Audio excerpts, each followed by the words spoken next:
Hey everyone, welcome to this tutorial on Cannonball Rag in the version of Tommy Emmanuel. Let's get the usual stuff out of the way first. The full lesson is split up into several parts and only the first part will be released on YouTube. For full access, you can check out my website or my Patreon page. Both offer different perks at different pricing points, so there should be something for everyone. If you want the tab and notation file, then do head over to the website, look up the song and click on the music notes icon.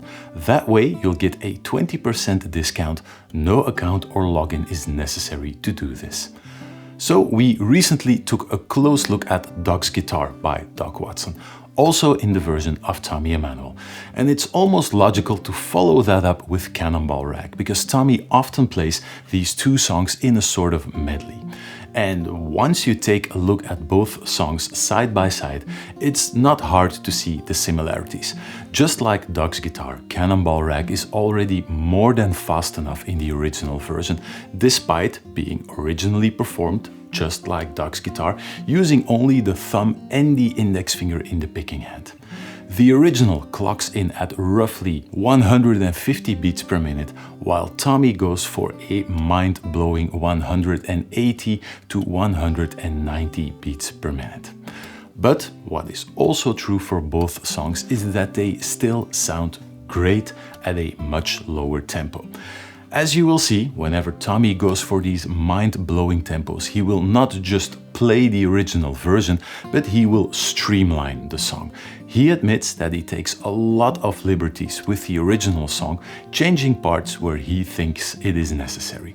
So, just like Doc's Guitar, you end up with a song that is not that extremely hard to play if you ignore the breakneck tempo. I have managed to find alternatives for the voicings with the thumb over the side of the neck, and there are no extremely demanding chords here. But there is a lot of technical variation, and that makes Cannonball Rag a perfect technique building song, even if you are still light years removed from getting anywhere near Tommy's tempo. But remember, and this is very important, start out slow and always focus on a relaxed playing technique, or a relaxed picking technique, even better.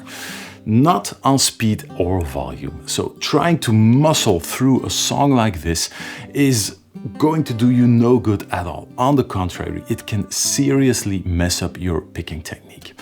When learning this song, always focus on keeping your picking hand relaxed. If it feels like that is impossible, keeping that relaxed feeling, then you are already playing it too loud or too fast. And straight to playing then. The guitar is in standard tuning and I'm using a thumb pick as Tommy is doing. I guess it's perfectly possible to play the tune without a thumb pick as well, but if you're going for the really high tempos, this is definitely going to help. I'm going to dive into the first verse now. There is no intro, and I'm going to take my time with that first verse. I'm going to drop down to roughly half of Tommy's tempo. By doing so, I hope I will be able to show you that this tune still sounds fine even at half the pace Tommy plays it, and I hope that you will be able to take your foot off the throttle when going through the song for the first time. So this is what it sounds like, already well below Tommy's concert speed. Here we go.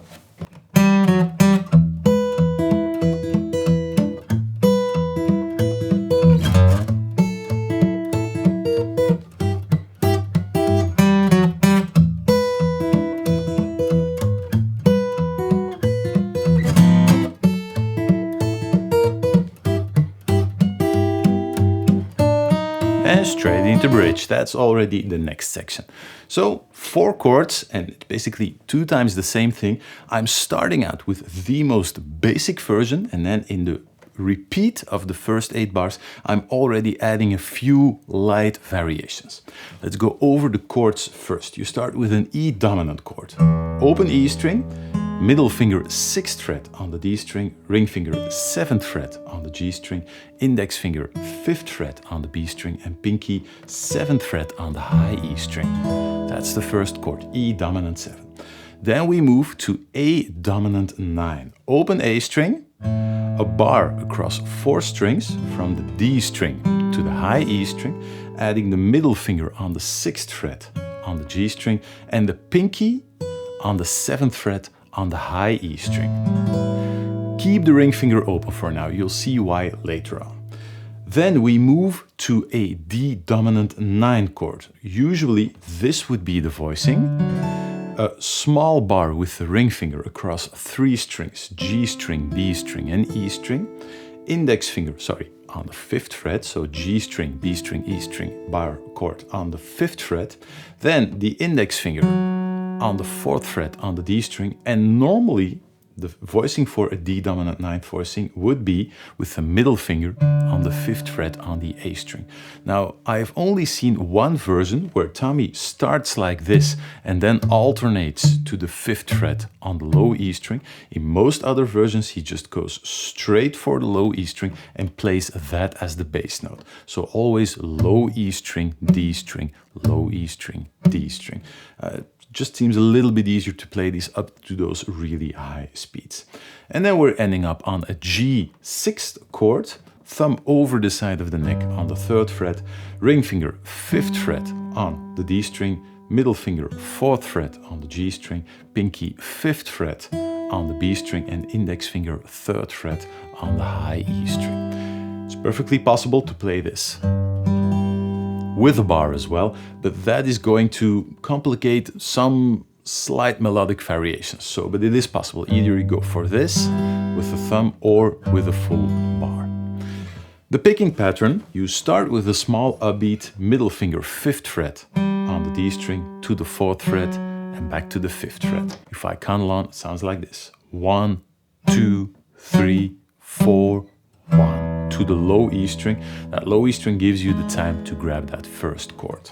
3, 4, 1, 2, 3, 4, 1. As I'm playing that low E string, I'm shifting up with the middle finger and I'm adding the E dominant chord.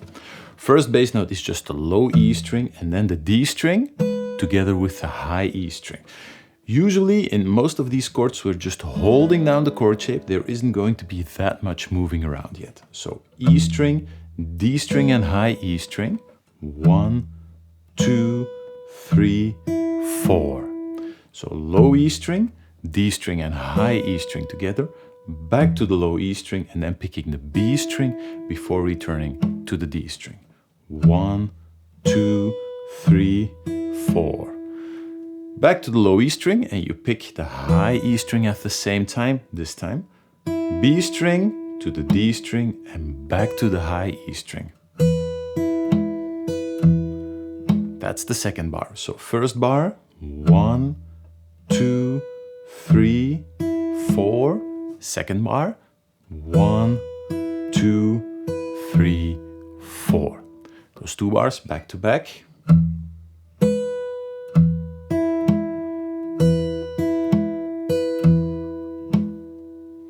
With that upbeat included. 3, 4, 1.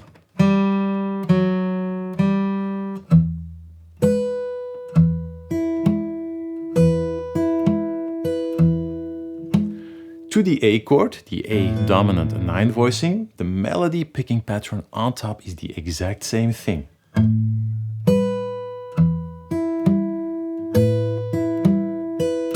Exactly the same thing, but now we're alternating between the A string, D string, and then to the low E string. But the picking pattern on top is the exact same thing. Bass note, melody note, together with the D string, B string separately, and back to the D string. 1, 2, 3, 4, and also the second bar. 1, 2, 3. You end up on the low E string. If you're starting out, then just complete the bass pattern one more time to the D string and then you move over to the D dominant chord. This is a spot where Tommy often adds in one of those slides. So he plays the low E string, 1, 2, 3, 2nd fret, and as he slides up, he adds one of those ghost note strums on top. Sounds a bit funny. If you do it slow up to speed, it will connect. So only that second bar. See, that's what happens. Slow, it sounds strange. 3, 4, 1. And then you end up with the middle finger on the 5th fret, ready for the D dominant 9 chord. That one muted upstroke just pushes the momentum of the song a little bit more. If this is tricky in the beginning, just leave it out, get the chords in your fingers first. Just that section on the A chord alone.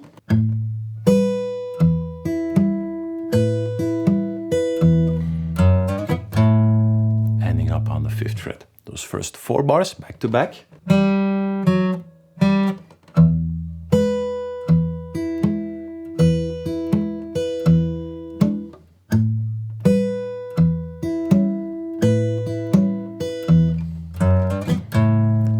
Up on the D dominant chord, same picking pattern. Up until now, no change with the first bar that we did in E. Melody note together with the bass note on the D string. 2, 3, 4, B string separately in between there. First beat of the next bar together, B string, bass note on the D string, and then the first note you have to add, pinky to the 6th fret, bass note on the low E string, pinky to the 7th fret, bass note to the D string. Just that second bar on the D chord. 1, 2, 3, 4, 1, ending up in the G chord. That full section on the D chord. 1, 2, 3, 4, 1, 2, 3, 4, 1, ending up on the G chord. The G chord, in this case, we're going to keep it simple, just chord steps, 1, 2, 3, 4, 1. Over the alternating bass part, it's always B string, high E string, 5th fret, 3rd fret, 1, 2, 3, 4, 1. So together with the low E string to the D string, again together with the low E string to the D string, and then before you head back to the low E string, the chord separately and the bass note.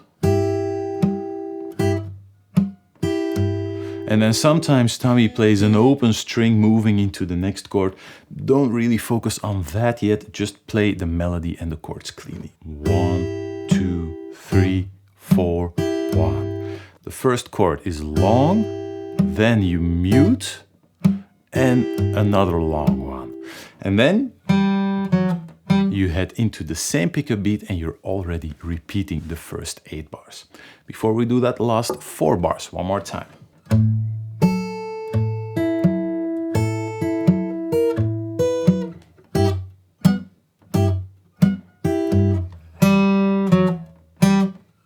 And back to the first E dominant chord. Those were the first 8 bars. Let me play through them one more time, all the way, connecting all the different dots.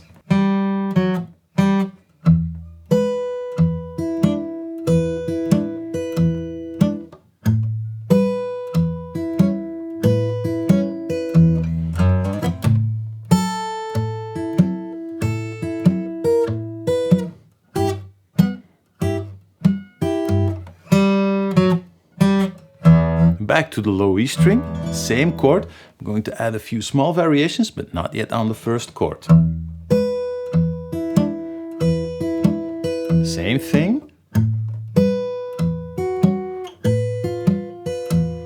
And that's a really simple variation, and it sort of leads us into the more advanced variations. Tommy now goes for an A dominant 13 chord. So the first voicing was this.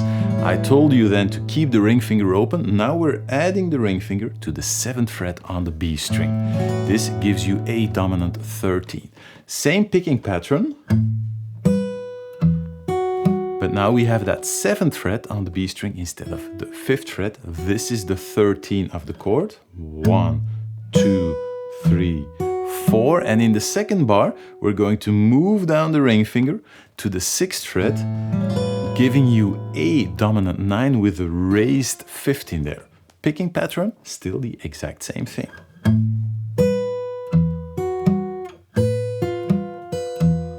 See, the exact same thing, just moving from the 7th fret, F sharp on the B string, to F natural or E sharp, if the harmony nerds among you want to be satisfied, E sharp as the raised 5th of the A chord.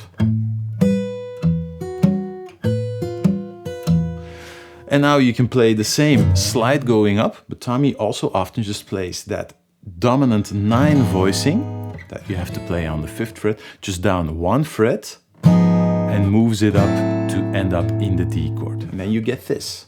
1, 2, 3, 4, 1, 2, 3, 4, 1. So on the 4th beat, full dominant chord, C sharp dominant 9, moving that up 1 fret once you reach the 1st beat.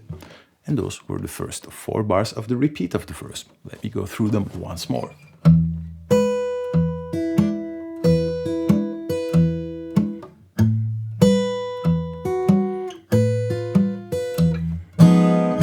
Ending up on the D chord, same thing as before.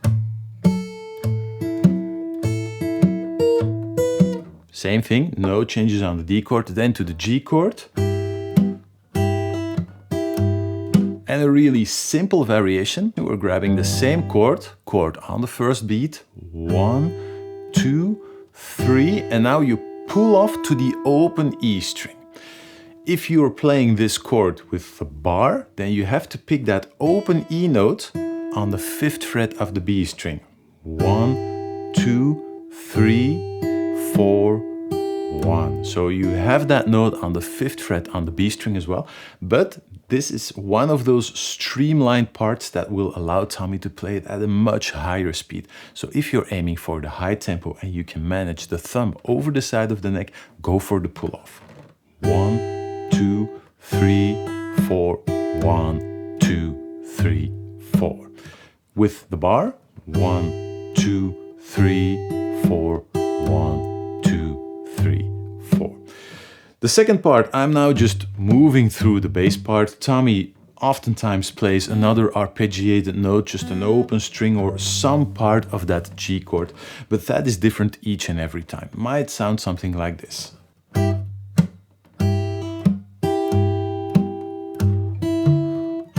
And I'm pulling off sort of a sneaky trick. I'm actually lifting up most of the chord and I'm playing an open E string all the way at the end and an open D string as well. And this is going to give me the necessary time to move into the next chord, the 1st chord of the bridge. You can use the exact same trick if you're playing this with a bar. 2, 3, 4, just open E string, open D string, and then moving into the next chord. The next chord is going to be something for the next part of the tutorial. First, I'm going to play through these last 4 bars one more time and then connect the last 8 bars. So the last 4 bars starting on the D dominant 9 chord.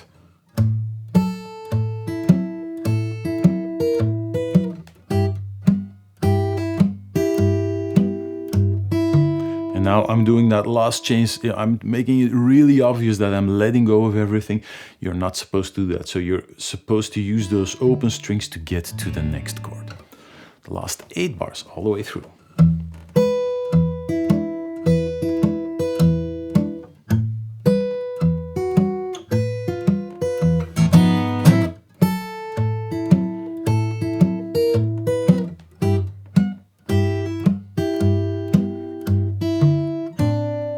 Moving into D dominant 7 with A in the bass, I'll give you this chord so you can practice the connection with the previous part. Ring finger 5th fret low E string, middle finger 4th fret on the D string, pinky 5th fret on the G string, and index finger 3rd fret on the B string.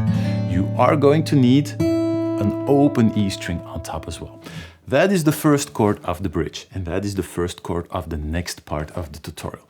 Before we head there, I'm going to play through this entire section, the whole 16 bars, with the magnet on the guitar, giving you a good look at the picking hand. Let's have a look.